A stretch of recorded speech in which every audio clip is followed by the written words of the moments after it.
In this episode of In the Trenches with Dave Lapham, we get a rare pleasure. Not very often will a player talk the morning after a night game, a very physical game, the next morning to have a player come and impart his knowledge and talk about the game, the ups and downs of the game and the physical nature of the game, the adjustments during the course of the game, the plays that he made during the game. Very rarely does that happen, but we're talking CJ Uzomah. CJ Uzomah is a class act. He is a high character individual. And CJ Uzomah visited with us, and you're going to like what he had to say because it was a Bengals victory at the gun against the Jacksonville Jaguars, making a 3-1 start in the first 4 football games. First quarter of the season ends on a high note.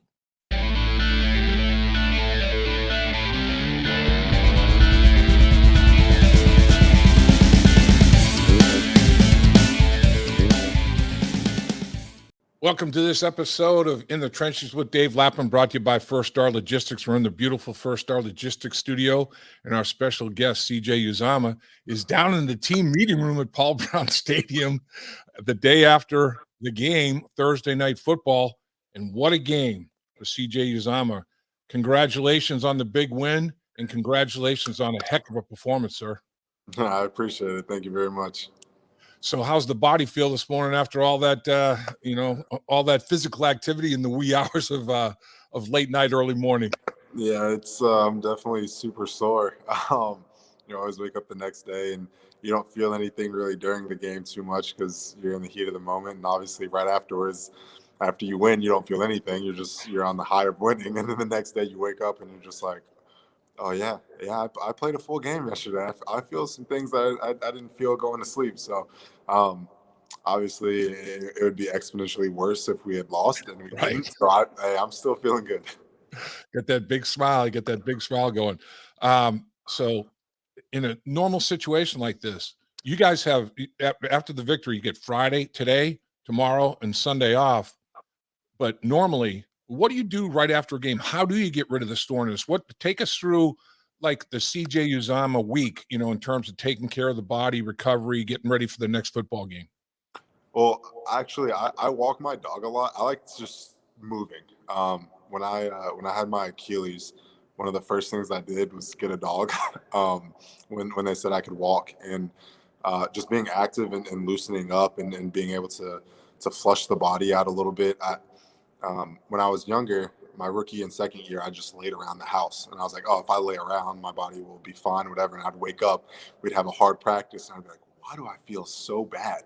So as I've gotten older, I like to just move around a little bit. I'll come into the training room, come in here, get a little lift in with the guys, and just it's something small, some activation things, just to make sure that my body feels good. Because the longer you lay around, the worse it gets. You wake up the next day and it's compounding, and you're like, well, why do I not feel better? Well, I didn't do anything to help. So yeah, today will be a pretty active day for me in terms of walking my dog, which he's gonna love, and I'm not gonna love at first, but then tomorrow I should feel honestly close to 100%. Quick bounce back. You still got that. You got youth on your side still, man. The thing that people don't realize, and you just mentioned it. Joe Burrow mentioned it after the football game. He said, you guys got to remember, CJ Uzomah is recovering from an Achilles tear. I mean, that's a major injury. And Joe Burrow, yourself, and Tyler Boyd got game balls after the football game last night, and you're giving yours, I understand, to Nick Cosgray, who did some fine work for you. Talk about why you're doing that, and talk about how tough the rehabilitation was after an Achilles injury. Yeah, it was a lot of calf raises, and going into it, Nick was like, "Hey, I'm just going to be honest with you. The first few weeks, a month and a half, 2 months, it's going to be kind of rough just because you can't really do a whole lot. And then once we're done with the band work and the calf raises and things like that, then it's going to ramp up, and it's still not going to be fun because you're going to have to start doing things and getting used to walking normally, running, and things like that. And Right. he was super patient with me. I wanted to kind of up the ante a lot more than I should have, and he had to kind of pull back the reins on me he's like, hey, look, you're not coming back this season, so let's just make sure we do this properly. And then the way that the staff handled it, and the way that they helped me out, I mean, I'm immensely blessed to have them. And I know that he had done Leon's and twice Yeah. his rehab, and I knew that Leon had come back and he was performing just as well, if not better, than before he had torn his. And yeah, it's just a token of my appreciation, something small that, I was like, hey, like, I appreciate the work that you put in. I'm the one that's getting, recognized right now, but you're the one that helped me through the process, and you were there with the grind and helping Joey Franchise out as well, and Trey. So, yeah, I felt like it was just a nice gesture for me to show my appreciation to him. Yeah, I mean, when you think about it, Trey Hopkins and Joe Burrow, the battery, snapping the football to the quarterback, and they touch it every snap. Those two guys, and then Right. yourself. I mean, that's remarkable. That three guys coming off a major surgery like that are all back performing at such a high level. You mentioned Leon Hall, and cornerback.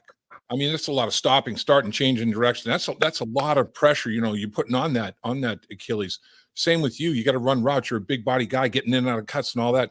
I mean, the fact that you guys are doing what you're doing after coming back from that type of an injury is a tribute to the surgeon, the rehabilitation person, the expert, and the patient. I mean, all three have to be performing at a very high level to have the results that you got, right? Yeah, I mean, and I'll say too. I mean, the Achilles was an interesting injury. I've seen some basketball players do it. Obviously, like you said, Leon, who had done it, and the cutting and the mechanics of that were, uh, it was interesting. Just the route running, and then as I'm running routes, I'm like, wait, I have to block people still. Like, I have Right. to make sure that this thing's going to hold up against a 300 pounder Yeah. when I have to go down and C block or go out and I'm by myself. But I mean, also with the injury that Joe had, seeing him back there looking so comfortable, seeing him scramble, seeing the mobility that he has and the work that he put in. I mean, again, like, people don't see the work that he put in as well. All right, like his as my rehab process was going down and winding down, his was ramping up. And so I got to see the good days, the bad days, the days where he wasn't feeling great, but he pushed through and he was grinding. And that's why he's performing at the level that he's performing right now, is just because of the work that he put in with Nick, and even before that. And his surgeon did a great job as well, and same with mine. So yeah, we grinded this off season to be where we are right now. Yeah, there's absolutely no question about it. I mean, you make a great point. I mean, I think the tight end position, I think you have to be as good an athlete as there is in the league to play tight end, because you have to be a receiver, run routes, be able to get in and out of cuts, separation, all that sort of thing, and then catch the football. And then a lot of times you're the third tackle. If they don't have a third tackle in there, a big guy, you're the big guy that is at the end of the line of scrimmage and blocking the best athletes defensively. I think, the defensive ends, outside backer, hybrid type guys in today's NFL are the best athletes out there. So, I mean, you guys have a plateful, man, playing that tight end position on a game by game basis. It's not an easy task, and I think people don't realize how good a blocker you are as well. I mean, how did that feel in last night's game? I know you probably have reviewed the game at least once, but how do you feel? Obviously, you made big play after big play in the passing game. How'd it go for you in the running game? Yeah, I think as the game progressed, I mean, like you said, the defensive ends are freaks. Yeah, They're freak athletes, and week in and week out, we're going to play another freak athlete. And I mean, this week was no different.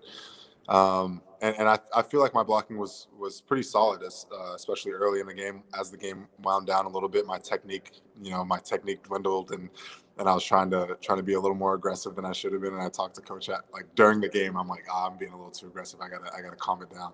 But that came because I was amped up a little bit. I'm like, okay, nice. I want to attack this guy. I want to really get after him. And then I'm like, wait, hold on. I'm doing things I just need to do what I was doing in the first three quarters. But right. I think you said the tight end position is unique, and it really is. I will live and die by Joe Burrow is the smartest person on the field at all times, and I think that the second smartest position and people on the field are Drew and I. and Mitch, because I think that with what we have to do with the route combination, the blocking scheme, the things that we have to, the intricacies of the offense, I think really we're that next level. If Joe or if the play gets called incorrectly run wise, no one else is going to say anything. Formationally, no one else will say anything, but it affects us more than anybody else. So it's fun. It's a unique position. I love having Coach Casey.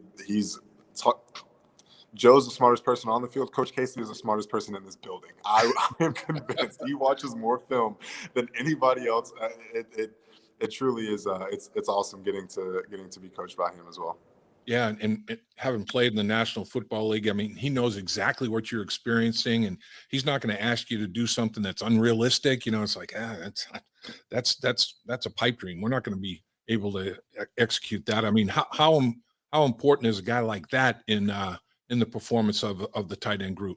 Yeah, I mean, it's huge. I've been unbelievably fortunate to have two great coaches in Coach Hayes and now Coach Casey, and they taught me two different things, right? Like they both played in the league, right. And Coach Casey now more recently, and he knows the way the game is progressing, the things that we have to do against these freak athletes who we're going to see week in and week out, and then the route running, the intricacies of the route running. He's like, man, I wish I would have known this playing against this player. And some of the guys he's played against, he's like, I played against this guy, he's so and so kind of player, he's going to do this, and just knowing that going into a game is huge. If the more you know about your opponent, the more you know about what your defensive player is going to do, the more advantage you have, because the defense they're in a reactionary position at all times, and you want to keep them that way. So if that's the case, if we know what their tendencies are, then that just helps us. And he does a great job of understanding and letting us know, hey, if we're in so-and-so personnel, so-and-so, position on the field, if it's second down and manageable, this is what this guy's going to do. And I'm like, thank you. It just made my job easier. That's a lot of tools he's putting in the tool belt for you, man. That's good stuff. I mean, that's what a relationship, coach-player relationship should be like. But sounds like you guys, trust might not be a strong enough word, and that is a very strong word, but you guys have a great relationship, and it's always built on trust. And man, when the player trusts the coach and the coach trusts the player, some big things can happen. And I think that's what's going on with this football team. It just seems like the attitude and the intangibles and the trust and everything are just, man, they're sky high, aren't they? Oh, 100%. I keep preaching the culture of this team, and it really is something that has just progressed through the years of Coach Taylor and his the whole staff being here, and the amount of trust that they put not only on each individual player. Obviously, they put a huge amount of trust on Joe to get in and make his checks, but each player, he's like, okay, look, we're going to be in a position where CJ is going to catch a tunnel screen and in a critical situation, and we expect and we know he's going to do that, and our teammates do the same. I think another great thing is, or an example is, we're going big 13 personnel, or we're going big personnel, and Isaiah is going in there and he is dominating defensive players, which we expect him to do because we trust him to put him in that position. And it's great. It really is. It makes playing the game that we love so much fun when we see everyone just out there just balling out, right? Like you see Mitch come in, and I'm like, Mitch is in. Great, we got three tight ends right now. This should be a killer play. So it's made football, the game that we love, fun. You made a great point about Joe Burrow being so intelligent, and Joe, he talked about how I called it the jailbreak screen. I think is that the play you referenced, the tunnel screen? Is that the one you talked about? Right. We used to call it jailbreak or whatever. And Joe's like, all right, well, I know what the game plan is, but boy, there's a play in the playbook that is perfect here. It might not be in this week's game plan, but we're good with it. But then he has to feel you're good with it, and you were good with it. So it doesn't do any good if Joe's the only one that's good with it. If everybody else is good with it, along with Joe, and Joe, he starts the chain going, and everybody's like, yeah, man, this could be awesome. And then you guys execute like that. I mean, that's special stuff. So He looks out there and he called it, and it had never been run to you before, correct? I mean, you were never in that personnel grouping. And what were you thinking when you looked at Joe and you're like, what was going through your mind? I mean, I'm not kidding you. I legit, I see him give me the signal, and I'm like, okay, nice. I know what this is. And I'm like looking kind of, and I'm looking at TB and Trent because I'm like, wait, like they're just like, I see TB looking at me like, hey, like he's giving the signal. I'm like, wait, okay, wow, all right, this is awesome. Like, cool. Like it is the play that you want, when it's zero. Yep. But again, it's just something that I hadn't been in on. I'd been blocking most of the time or backside when we call it, and yeah, I mean, again, like you said, it's the trust. We have to know all the signals. We have to know what every position is, and we had mentioned this. Tyler and I had mentioned this to you. Saying Tyler sounds weird, honestly. TB and I had mentioned this to you, but playing quarterback and being able to not hyper focus on your position and what that one position is doing, and being able to get a full grasp of the the concept as a whole really helps in situations like that. When he calls something, you're like, okay, nice, like this is directed to me because it's zero, it's a zero look, and I got to make something happen. Yeah, I mean, we talked about it in the post game in the locker room, and you played quarterback. You went to Auburn as a quarterback, played quarterback there initially. Tyler Boyd was a great high school quarterback in the Pittsburgh area. So you guys, it's not just tunnel vision. Okay, this is my assignment on this play, and I'm going to run this robotic route and not worry about anything. You guys see the whole big picture, and man, that stuff is really invaluable. But when Joe Burrow, the touchdown that he threw to you. Let's go through your two touchdown passes. The first touchdown pass, when you catch the football and you make a great move, and then you slap the DB to the ground and you cut inside and score the touchdown. Take us through that whole dynamic. What from start to finish when the play was called? What went through CJ Uzomah's mind? Oh, I knew I was going to get the ball, just because of the way that they had been playing the run and the sift and things like that. And I knew once I saw Josh come up the field, I knew he knew it was a pass, and he was not worried about me. He's worried about sacking the quarterback. So Right. I knew I'd have a little bit of space, and yeah, Joe floated it to me. He was in a tough situation for sure with someone just running full speed, a freak athlete running full speed at him, and he made a good play just to get the ball in my hands to begin with, and yeah, again, we have a little thing going on in the offense where we don't want to get tackled by the deep guy, and that's something that, one, if I get the ball in my hands, I want to make a play. It's going to be it's going to be what this is the first week that I've really been able to try to make something happen, and we have playmakers everywhere. So when I get the ball in my hands, I'm really trying to make sure that I can make something happen. Once I sniff the end zone, I got to get in at that point. So yeah, that was kind of just the immediate thought that came into my mind. Man, so yeah, Joe Burrow gets the ball out of his hand with Josh Allen closing in on him, and you score. I mean, that's an unbelievable play. Let's talk about your second touchdown reception, where it was an improvisational. I mean, it wasn't exactly as drawn up on the board, and Joe extends and creates, and you had to make adjustments as well. Take us through the dynamics of that play. What it was originally supposed to do and what it morphed into. Yeah. They kind of just overplayed the play that we were trying to have happen.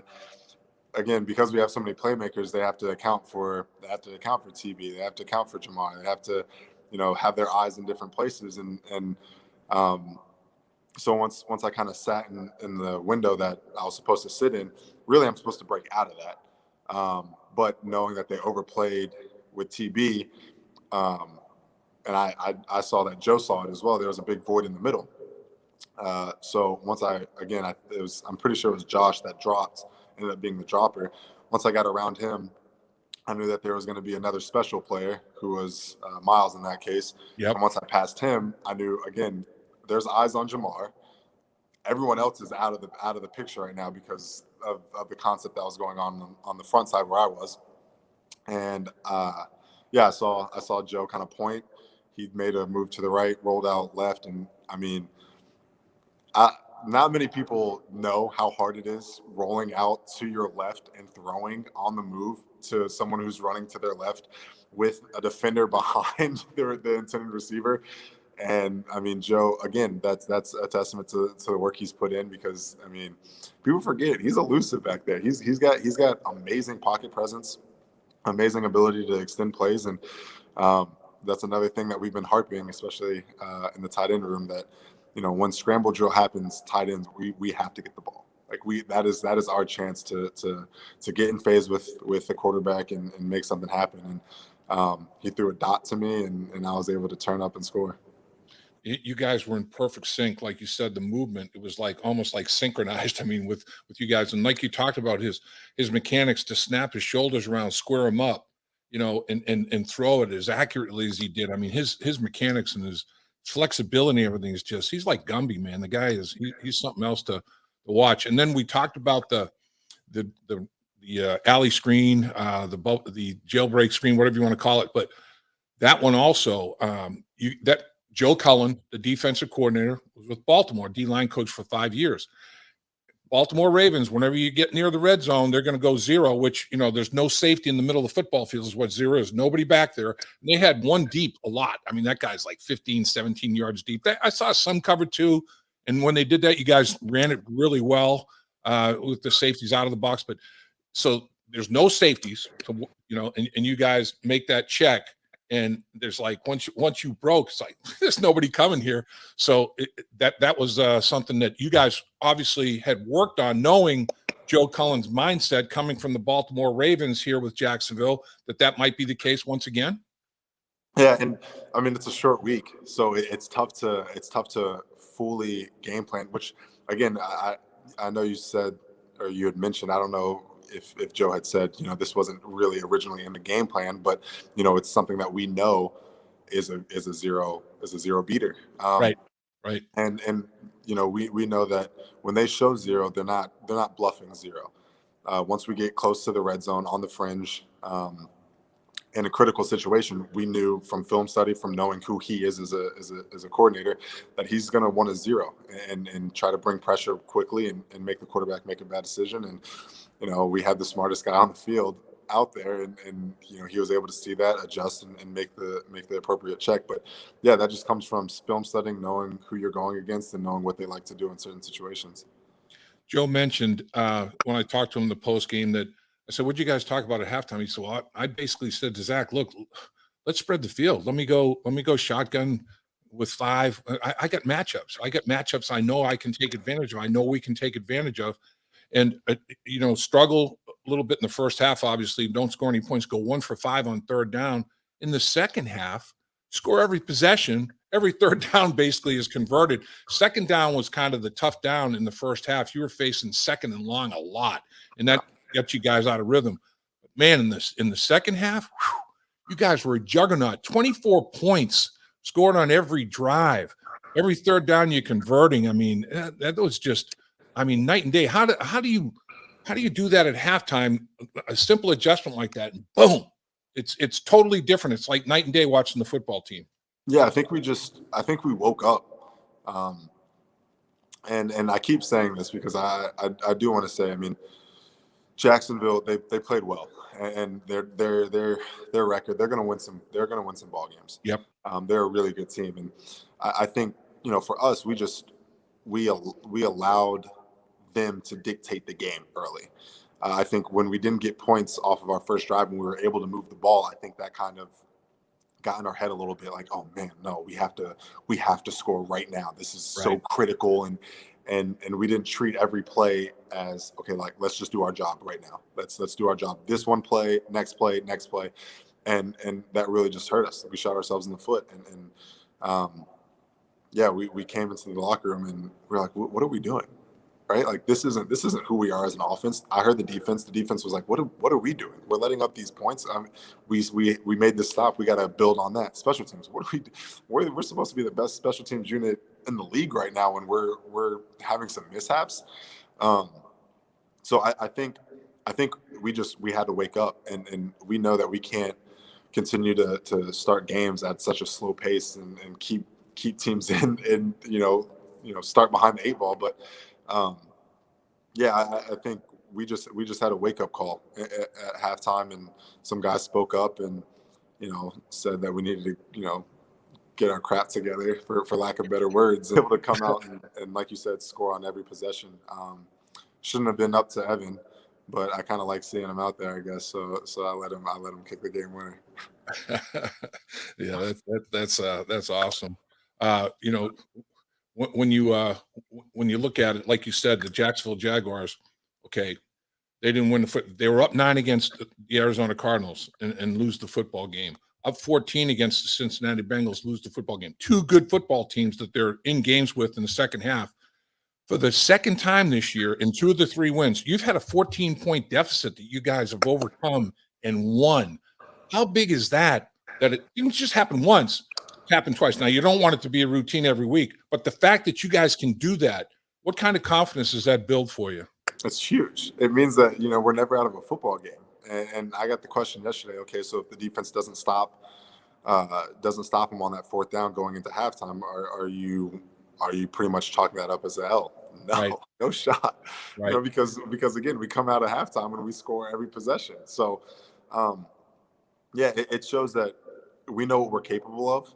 Um, it shows that if we start the way that we want to start, that then we won't be in that we shouldn't be in that position to begin with, and we can complete a full game, and we can score as many points as we want to at that point, because we're doing what we know we can. But it's huge.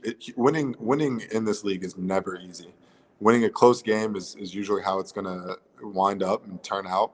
And um, being behind the eight ball early and winning a close game, that's even harder.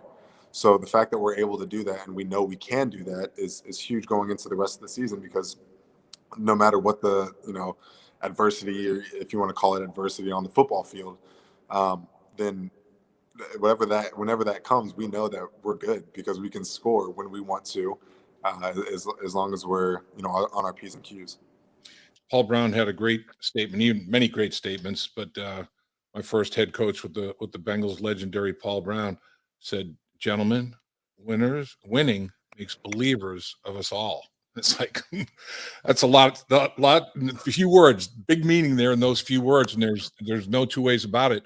There were no turnovers in the football game. Both teams took care of the ball, but Jacksonville had the drive that did not end in a kick, punt, extra point, or field goal, the fourth down stop right before the half. You guys win the toss and you defer. So you have already this year and done many times score in your last possession, then come back out and score to start the third quarter. Didn't score, but stopped them from scoring.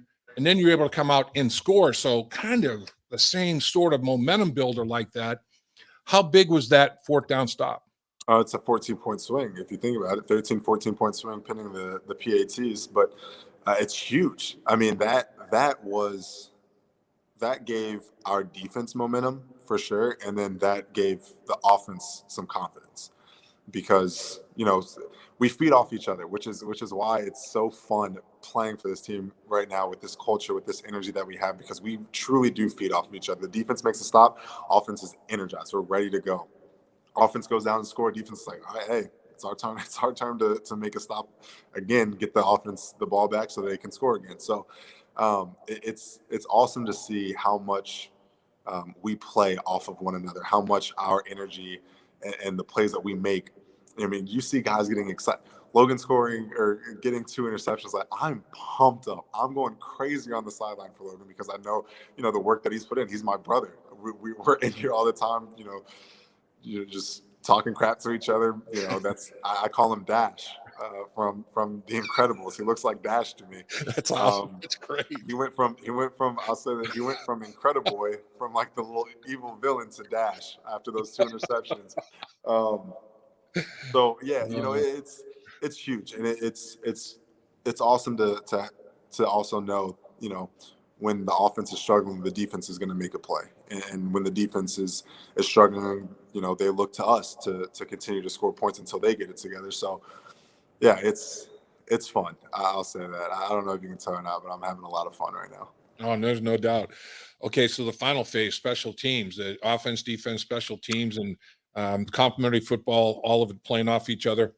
Rookie kicker McPherson, he's had 2 home games with the Bengals. He's won both at the gun, literally. As the gun goes off, his field goal is going through the uprights. This guy, I mean, I was in shock. I think the whole stadium was in shock. Were you guys in shock when he missed the 43-yard? I mean, I know kickers are going to miss, but I'm this guy. I'm thinking, oh my, this guy's so special. But it does happen. But he comes right back, starts kicking some extra points, gets back in the groove, and kicks the game winner. How big was it to experience both home games, win at the gun like that? Yeah, I will say I was incredibly shocked that he missed because Yeah. I've never been as confident in anybody than I have been in him kicking a ball because he's that good. So I was a little surprised, but again, he comes back out. I didn't even think about the miss. I was like, oh well, we won again. Like that's gonna happen. No, I'm impressed with him. I love messing with him as well. Specialists are fun for me. Specialists are awesome. That's an awesome position, right? Because until something bad happens or Right. something really good happens, you don't even consider them. You don't even think about them. You don't think about Clark Harris at all unless it's a bad snap, right? Yep. So it's fun to hang out and mess with those guys. But I mean, Evan, that's what he does. I mean, he there's not a doubt in my mind that when he's on the field in a pressure situation, at home, away, whatever it is, with 4 seconds left, 2 seconds left, 1 second left, he's going to bang it through the uprights and get us the win when his number's called. So I couldn't be happier for him either, just because the way he's embraced and the way we love up on him after practices and after games is well deserved. So you beat Pittsburgh on the road, division opponent on the road, and now you win this football game. You're 3-1. You're 1-0 in the division. Right now, you're in first place all by yourself with that 3 wins, that 3-1 record. You face adversity with the short week, but you guys work your way through it. You win the football game. Now you get the payoff of a mini bye, and Zach gives you 3 days off to get your minds and bodies right.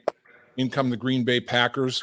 What are you going to do during your little break here, CJ? And what do you think about the Green Bay Packers? I know you haven't had time to study them much, but I know you're a football fan and a football IQ guy. Maybe your early thoughts on the Packers.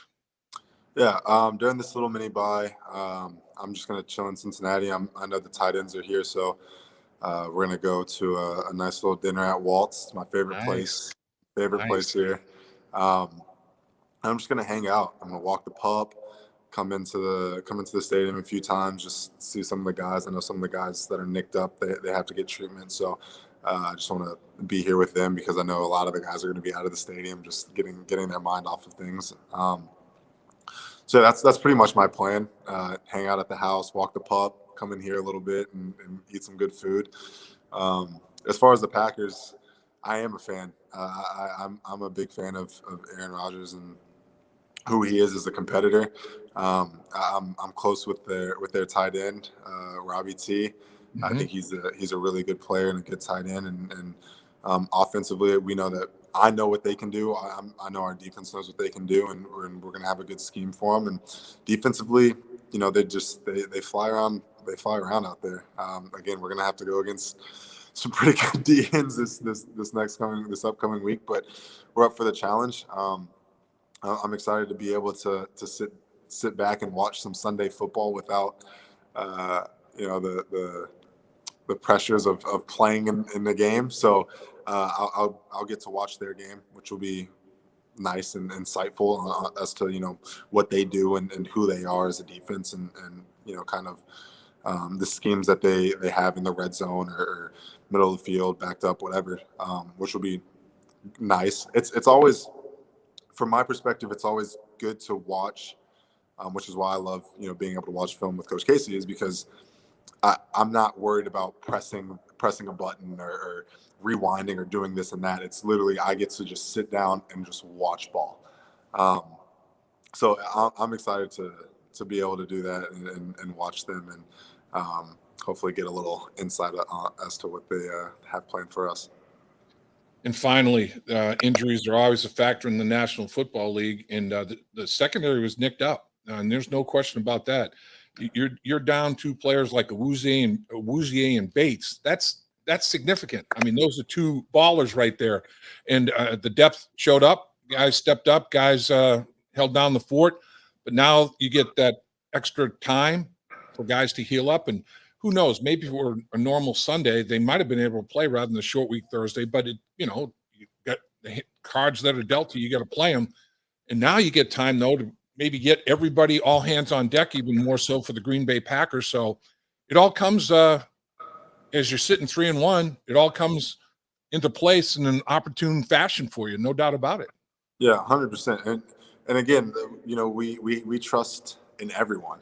And that's offensively and defensively. So we know when there's an injury that the next person's going to step up and do what needs to be done. And this week, it like you said, it was Cheeto and Jesse, and we put B. Will back there at safety, and which then, I have the most respect for Darren.